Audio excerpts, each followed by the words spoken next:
Your parents taught you to be nice, to share, to play fair, to wait your turn, to treat everyone equally, and every single one of those lessons has been used against you by people who learned a different set of rules. Rules about power that your parents either didn't know or didn't want you to know. I am about to share 10 rules of power that you were never taught. Rules that the people getting ahead of you learned somewhere along the way. Rules that explain why you keep losing to people who seem less talented, less hardworking, and less deserving than you. Rules that will change everything once you understand them. You work harder than everyone but get passed over. You tell the truth while liars get rewarded. You follow the rules while rule breakers get promoted. You wait patiently while pushier people cut in line. You do everything right and still end up with less than people who seem to do everything wrong. You know why? Because you are playing by rules designed to keep you manageable. But here is what is going to change everything. 500 years ago, Machiavelli wrote down the rules of power that rulers had kept secret for millennia. He was exiled for it. His book was banned. But the truth he revealed has helped countless people escape the trap of nice guy programming and start actually winning. What if I told you that everything you were taught about getting ahead was designed by people who wanted you to stay behind? That the rules you follow make you predictable and controllable? That there is an entirely different rulebook that the successful actually use? By the end of this video, you'll know all 10 rules of power that your parents never taught you. Why these rules work when nice guy rules don't, and how to start applying them immediately without becoming a bad person. Are you ready to learn what you should have been taught from the beginning? Drop this affirmation in the comments. I learned the real rules. Rule number 1. Never outshine the master. Your parents taught you to do your best and let your work speak for itself. They were wrong in any hierarchy. Making those above you look bad is the fastest way to get destroyed, no matter how good your work is. When you make someone above you feel insecure about their position, they will use their power to remove you.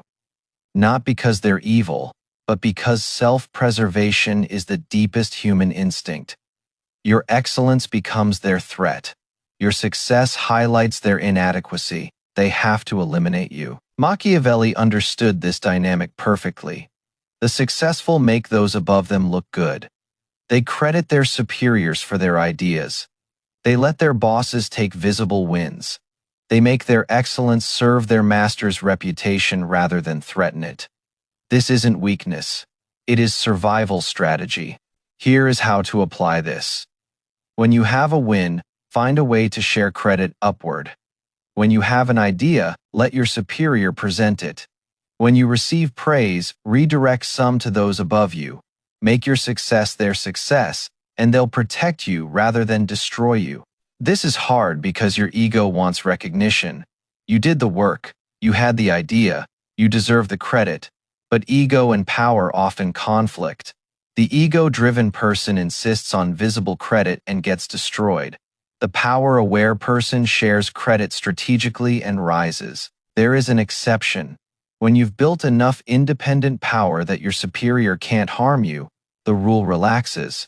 But most people never reach this point, and those who try to outshine before they have independent power rarely survive to build it. The rule isn't, don't be excellent. The rule is make your excellence serve those who can destroy you until you no longer need their protection. Once you have your own power base, the rule changes. But until then, never outshine the master. Drop this affirmation in the comments. I make my masters look good. Rule number 2. Use selective honesty to disarm. Your parents taught you to always tell the truth, but they didn't teach you that strategic honesty is more powerful than constant honesty. A single moment of surprising truthfulness can disarm suspicion better than a lifetime of predictable honesty. Here is how this works. When you are honest about something that seems against your interest, people assume you must be honest about everything. Admitting a small weakness makes your claims of strength more credible.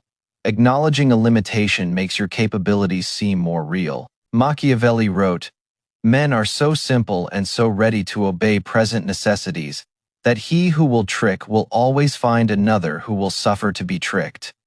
Selective honesty works because people desperately want to trust. Give them a reason to trust you, and they'll extend that trust far beyond where you've proven it. This isn't about lying. It is about understanding that strategic vulnerability creates connection faster than constant self-promotion. Admitting you don't know something makes your knowledge claim stronger. Acknowledging a past failure makes your current confidence more believable. Here is how to apply this. When entering a new relationship or negotiation, find something genuine to admit that seems slightly against your interest. Watch how quickly defenses drop. Watch how much more your other claims are believed. Selective honesty is a key that opens many doors. Drop this affirmation in the comments. I use honesty strategically. Rule number 3. Say less than necessary. Your parents praised you for being articulate, for explaining yourself, for sharing your thoughts fully. But in the realm of power, the more you say, the more common you appear, and the more you reveal that can be used against you. Powerful people speak less. When they do speak, their words carry weight because they haven't diluted their impact through constant talking. They listen more than they speak. They observe more than they reveal. They maintain mystery through brevity. Machiavelli wrote, "Men judge generally more by the eye than by the hand, for everyone can see and few can feel." When you speak less, people see someone in control, someone who doesn't need validation through constant expression, someone whose words are chosen, not spilled. Here is what over-talking costs you. It reveals your weaknesses, insecurities, and strategies to people who can use them against you. It makes you seem nervous and eager to please. It gives others ammunition while receiving nothing in return. Every unnecessary word is a gift to your adversaries. Here is how to apply this. In your next important conversation, consciously say half of what you plan to say. Let silences exist without filling them. Answer questions directly without elaborating unnecessarily. Watch how differently people treat you when your words become rare and therefore valuable. There is a practice for this. Before important meetings or conversations, write down the 3 key points you want to make. Then make only those points, not the 5 extra thoughts that occur to you, not the explanations that seem helpful, not the digressions that feel relevant, just the 3 points, then stop. The silence that follows your brief statement is your friend. It makes others speak to fill it. It makes them reveal their thoughts while you've revealed nothing. It makes them uncomfortable in a way that you can use. Don't break your own silence. Let them break it. Drop this affirmation in the comments. My words are rare and powerful. Rule number 4. Protect your reputation at all costs. Your parents may have taught you that what matters is who you really are, not what people think of you. In theory, beautiful. In practice, your reputation determines your opportunities more than your actual capabilities ever will. Reputation is the cornerstone of power. Through reputation alone, you can intimidate and win. Once your reputation slips, you become vulnerable and will be attacked from all sides. Others will feel comfortable challenging someone whose reputation no longer protects them. Machiavelli understood that perception often matters more than reality, he wrote. Everyone sees what you appear to be. Few experience what you really are. Guard your reputation fiercely. Destroy threats to it immediately. Build it deliberately over time. Here is how attacks on reputation work. They start small, a whispered doubt, a raised eyebrow, a question asked with skepticism. If you don't address them immediately, they grow, they spread, they become accepted truth. The time to defend your reputation is when the attack is tiny, not when it is massive. Here is how to apply this. First, decide what reputation you want to build and be deliberate about creating it. Second, monitor what is being said about you and address negative narratives quickly. Third, make your reputation for something specific rather than being generally regarded. Fourth, use your reputation offensively as a tool that precedes you into every room. Here is what most people don't understand about reputation. You are building one whether you are doing it deliberately or not. Every interaction creates impressions. Every decision shapes perception. The only question is whether you are shaping it intentionally or letting it form randomly. Intentional reputation building is power. Accidental reputation formation is vulnerability. Your reputation should precede you like an advance guard, scattering opposition before you arrive. When people know your reputation for excellence, for reliability, for follow-through, for consequences, they treat you differently before they even meet you. This is the power of cultivated reputation. Drop this affirmation in the comments. My reputation is sacred. Rule number 5. Make others come to you. Your parents taught you to go after what you want, to chase opportunities, to pursue people. But in the power dynamic, the person doing the chasing is always in the weaker position. The person being chased holds the power. When you chase, you signal need. When you are chased, you signal value. When you pursue, you put others in control. When you are pursued, you hold all the cards. The dynamic of who approaches whom often determines who has power before any negotiation even begins. Machiavelli observed that those who wait for opportunities to come to them often receive better opportunities than those who desperately pursue every option. Patience and positioning create pull that chasing never can. Here is how to make others come to you. First, become so valuable in some dimension that people must seek you out. Second, withdraw slightly from those who take you for granted and watch them suddenly pursue. Third, create scarcity around your time and attention so access to you becomes valuable. Fourth, let opportunities mature rather than jumping at everyone. This doesn't mean being passive. It means strategic positioning. You can actively build value, actively create scarcity, actively develop the qualities that make you worth pursuing. The activity happens in preparation. The power happens in being approached. Drop this affirmation in the comments. I make others come to me. Rule number 6. Learn to use your enemies. Your parents taught you to avoid enemies to make peace, to steer clear of conflict. But enemies properly handled are assets. They can be more useful than friends who take you for granted. Here is why enemies are valuable. They keep you alert when friends make you complacent. They motivate you when comfort makes you lazy. They clarify your position when friends blur it. They create contrast that makes your allies appreciate you more. Machiavelli wrote, "Men must either be caressed or annihilated. They will revenge themselves for small injuries, but cannot do so for great ones." But between caressing and annihilating, there is a third option. Use them, turn their energy to your advantage. Here is how to use enemies. First, let their attacks clarify who your friends are. People reveal themselves in conflict. Second, use their opposition to create urgency for your allies. A common enemy unites. Third, let their criticism identify your actual weaknesses so you can fix them. Fourth, use their existence to make yourself look reasonable by comparison. Fifth, let your enemies do your emotional work. Instead of motivating yourself, let their doubt fuel your drive. Instead of pushing yourself, let their opposition push you. Enemies provide free energy, if you know how to channel it. Sixth, use your enemies' networks. They know people you don't. They're connected to resources you need. Sometimes the path to what you want runs through people who oppose you.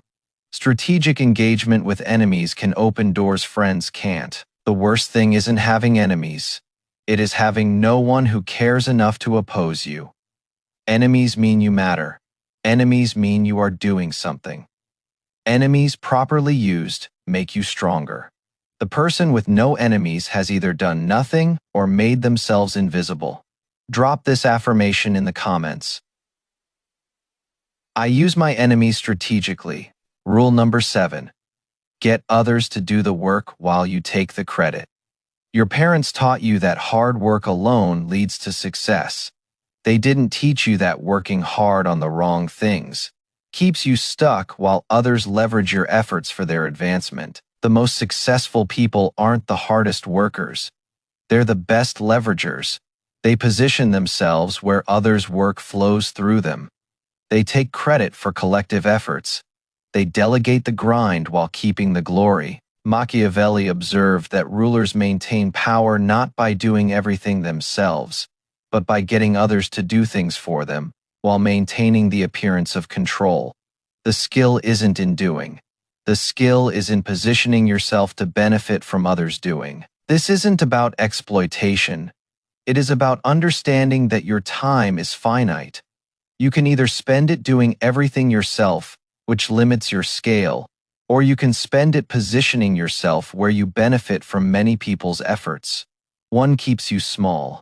The other creates real power. Here is how to apply this. First, delegate everything that doesn't require your unique capabilities. Second, position yourself at choke points where others' work must flow through you. Third, build teams whose output you can amplify and represent. Fourth, learn to take credit gracefully, acknowledging others just enough to seem humble while still being associated with wins. Fifth, develop the ability to identify talent. Your power through leverage depends on the quality of people whose work you leverage. Getting good at spotting capability before others do lets you build teams that others will later want to be part of. Sixth, make yourself valuable to those whose work you leverage. This isn't pure extraction. The best leverage is mutual. You provide vision, direction, connections, protection. They provide execution. Both benefit. But you benefit more because you are multiplied while they're singular. Drop this affirmation in the comments. I leverage others' work. Rule number 8. Make your accomplishments seem effortless. Your parents may have praised you for visible hard work, for struggling publicly, for showing how much effort you put in. But in the realm of power, visible effort suggests strain, while apparent effortlessness suggests natural superiority. When you make things look easy, people assume you have reserves of capability beyond what you've shown. When you make things look hard, people assume you are at your limit. Effortlessness suggests hidden depths. Visible struggle suggests you are maxed out. Machiavelli wrote, "It is not titles that honor men, but men that honor titles." The same applies to achievements. It is not just what you accomplish, but how you seem while accomplishing it. Graceful achievement is more impressive than strained achievement, even if the actual output is identical. Here is the practice. Do your struggling in private. Do your rehearsing where no one sees. Put in the hours when no one's watching, then perform as if it is natural. The effort is essential. The visibility of effort is damaging. Work hard in private, appear talented in public. This might feel dishonest, like you are hiding your work, but everyone benefits. People want to believe in natural talent. They want to be amazed. Give them the performance they want while doing the work they don't want to see. Drop this affirmation in the comments. My accomplishments seem effortless. Rule number 9. Know when to stop. Your parents may have taught you persistence at all costs. Never give up. Keep pushing. But in the realm of power, knowing when to stop when you've won enough, when further pursuit creates enemies, is essential to keeping what you've gained. More people lose through overextension than through insufficient effort. They win and keep pushing. They get ahead and create resentment. They succeed and make others feel like losers.